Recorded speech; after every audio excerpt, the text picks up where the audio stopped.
Karon says sugi ng imong bistok uban kang kapuso actor Manolo Pedrosa.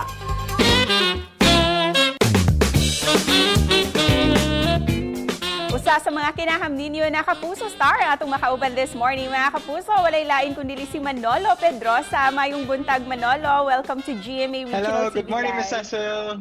Thanks for having me. Kumusta ka na? How are you doing? I'm okay. Well, I'm coping, staying strong despite this pandemic.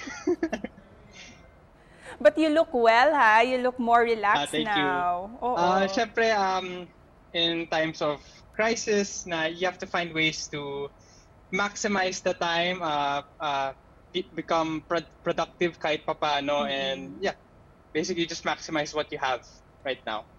Talking about maximizing your time and what you have. Kasi nakita namin sa social media post mo that you read over 41 books during the quarantine. Yes. Grabe, ang dami Yes, naman. Grabe talaga.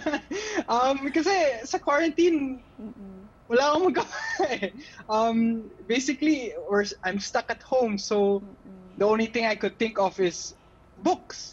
Yes. And I believe na books is one of the best things you can do in the quarantine because first you're following the social distancing. You're not going. You just need a book. Yes. And second, you're being very productive. And third, it's a time killer. Sa 41 books na yan, ano yung may Yes. favorite book ka ba and author? And ano yung mga specific line or lines from that book that really struck you the most? It would be Flow by Mihail Csikszentmihalyi. It's a parang positive psychology book about creating optimal experiences.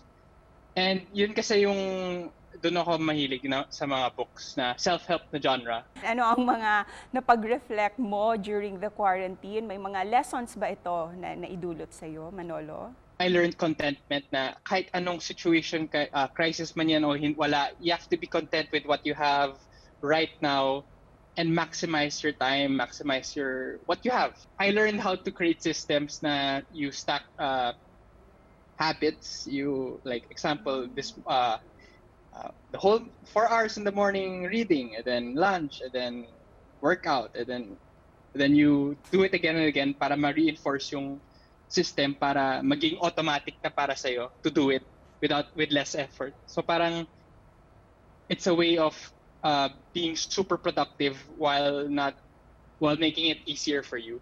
So yun, systems are very powerful for me.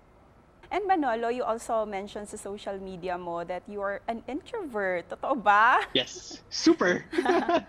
They say Kaya that... swerte din ako kasi actually even before quarantine, in a way, ganito din yung buhay ko. If I'm not working or working out, I'm at home lang. Basically, that's my life. Pero hindi ka naman nahirapan, ano? You're a self-confessed introvert. Pero ang pinasukan mong industriya, itong show business, you get to meet a lot of people and deal with a lot of people. Oh, how was the transition? How are the adjustments?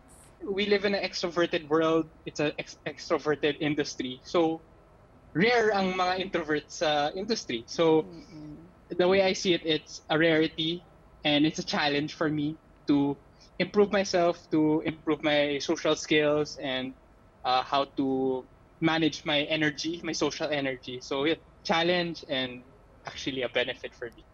Ano yung mensahe mo sa lahat ng mga kapuso natin? And of course, let's invite our kapuso to follow your social media accounts. Okay, please follow me po at Manolo Pedrosa, and a message to all the kapuso, please stay strong, please continue social distancing, please wear your masks, we're all in this together, this too will pass, and just keep strong. And to the frontliners, thank you so much, we all appreciate you. And we also appreciate you joining us this morning, Manolo. Daghang salamat! Daghang salamat po. Thank you for having me. Ingat!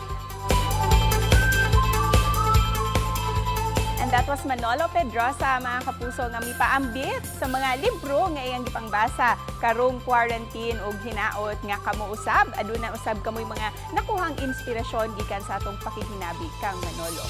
Ug mobalik pa ang GMA Regional TV Live.